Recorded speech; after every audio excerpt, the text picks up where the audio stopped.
경북 의성에서 시작된 산불이 강풍을 타고 경남과 울산, 충북 등 인근 지역으로 급속히 확산되며 대형 참사로 번지고 있다. 이번 산불은 한 석유객이 라이터를 사용해 불을 피운 것이 시초로 추정되고 있으며 산불이 전국으로 번지며 사상자가 속출하는 가운데 실화자의 법적 책임과 함께 국가의 관리 책임까지 도마에 오르고 있다. 중앙재난안전대책본부는 28일 정부 세종청사에서 울산, 경북, 경남 산불 대응 중대본 회의를 개최하고 산불 현황과 대응 방안, 이재민 구호 주요 기반시설 복구 현황 등을 공유했다. 중대본에 따르면 이번 산불로 인한 인명피해는 경북 의성에서만 사망 23명, 부상 21명에 달하며 경남 산청에서 사망 4명, 부상 9명, 울산 울주 온양에서도 부상 2명이 발생했다. 현재까지 확인된 총 사상자는 59명이다. 27일 오전 10시 기준 전국에서 발생한 중대형 산불은 산청, 하동, 의성, 안동, 영양, 청송, 울주, 온양, 김해, 옥천, 울주, 언양 등 10곳에 이르며 이 가운데 김해, 옥천, 언양 산불은 진화가 완료된 상태다. 그러나 전체 산불 영향 구역인 36,009헥타르 가운데 완전 진화된 면적은 199.61헥타르에 불과해 진화율은 여전히 낮은 수준이다. 특히 영덕 10%, 영양 18%, 의성 54% 지역은 진화가 지연되고 있다.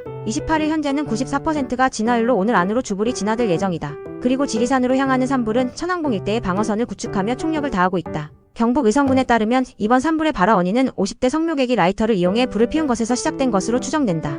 울산 울주군 온양읍 야산에서 발생한 산불도 농막에서 발생한 용접 불꽃이 원인으로 지목됐다. 산림당국은 산불 진화 이후 발화자에 대한 형사고발은 물론 산림피해와 진화비용에 대한 민사상 손해배상 청구도 병행할 계획이다. 산림청은 고의는 물론 과실에 의한 산불 발생도 중대범죄로 간주해 엄정하게 처벌하겠다는 입장을 밝혔다. 법조계는 산불 유발자가 실화였다고 하더라도 형사처벌을 피할 수 없다고 지적한다. 김도윤 변호사 법무법인 율셈는 산림보호법 제53조 제5항에 따라 과실로 산불을 낸 경우 3년 이하의 징역 또는 3천만 원 이하의 벌금형에 처해질 수 있다고 설명했다. 이어 불을 일부러 낸 경우엔 같은 법 제1항에서 사항에 따라 7년 이상 15년 이하의 중형에 처해진다. 형법상으로도 실화재, 중실화재, 업무상실화재 등이 적용될 수 있으며 이 불로 인해 인명피해가 발생했다면 과실치사죄까지 적용된다고 덧붙였다. 김일환 변호사 법무법인 대우는 산불 유발자에게는 민사상 손해배상 책임도 당연히 발생한다며 특히 이번처럼 대규모 산불로 인한 피해가 확산된 경우 피해자들이 개별적으로 배상 청구를 할 수도 있고 국가나 지자체가 소송에 나설 수도 있다고 말했다. 그는 또한 산림보호법에 따르면 산림 소유자 또는 관리자는 산불 예방 교육, 진화시설 설치, 화재 발생 시 적극적 조치를 취할 의무가 있다며